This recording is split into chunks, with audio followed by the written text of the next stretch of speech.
हाथरस में सीएम योगी की चुनावी हुंकार। बीजेपी प्रत्याशियों के समर्थन में जनसभा की है और देश भर में आईआईएम, आईआईटी, एम्स का निर्माण हो रहा है। मुख्यमंत्री योगी आदित्यनाथ की ओर से कहा गया है, गरीब कल्याणकारी योजनाएं चलाई जा रही हैं। साथ ही सीएम ने कहा कि गरीबों को आवास, शौचालय, फ्री राशन दिया जा रहा है।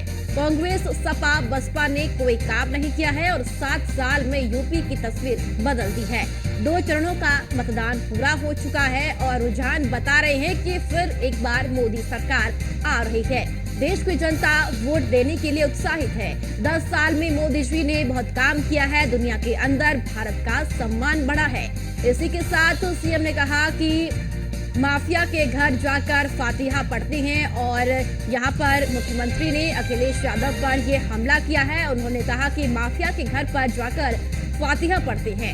गरीबों का हक सपा बसपा के लोग खा जाते थे।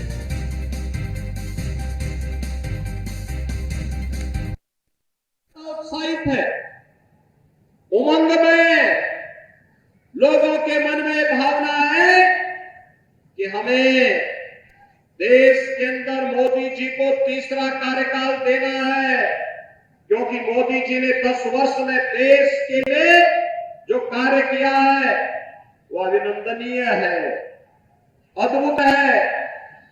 दुनिया के लिए कौतूहल और आश्चर्य का विषय पैदा करता है कि कितनी तेजी के साथ भारत में परिवर्तन मोदी जी ने कैसे ला दिया है।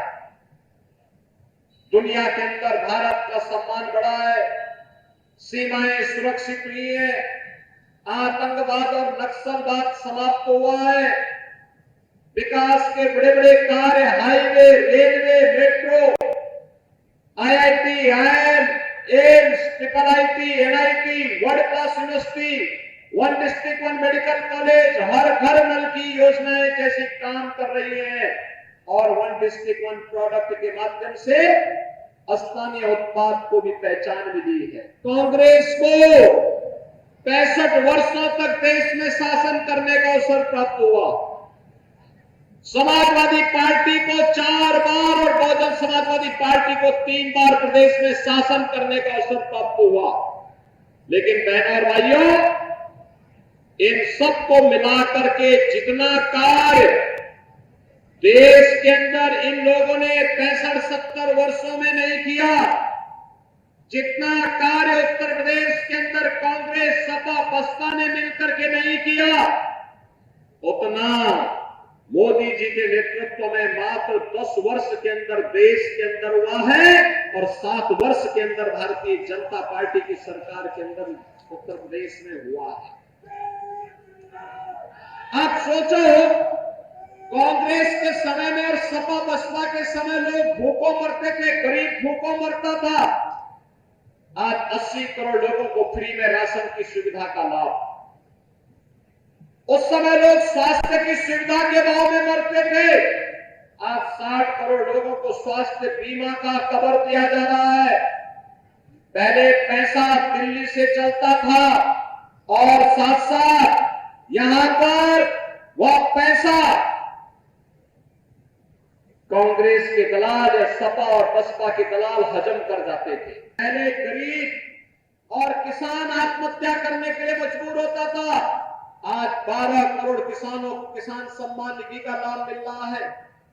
12 करोड़ गरीबों के घर में शौचालय बन गए। 10 करोड़ गरीब परिवारों को रसोई गैस के फ्री के कनेक्शन मिल गए और उत्तर प्रदेश सरकार तो होली और दीपावली में फ्री में भरा हुआ सिलेंडर भी उपलब्ध करवाने का काम कर रही है। बहनों और भाइयों, ये जो कार्य हुए, 4 करोड़ गरीबों के मकान बन गए, 2.5 करोड़ घरों में बिजली पहुंच गई है। इस प्रकार की योजनाएं सपा, बसपा और कांग्रेस के लोग भी कर सकते थे, लेकिन उनके लिए गरीब एजेंडे का हिस्सा नहीं था, किसान एजेंडे का हिस्सा नहीं था, युवा उनके एजेंडे का हिस्सा नहीं था, महिलाएं उनके एजेंडे का हिस्सा नहीं था। ये केवल वोट बैंक की राजनीति करते थे।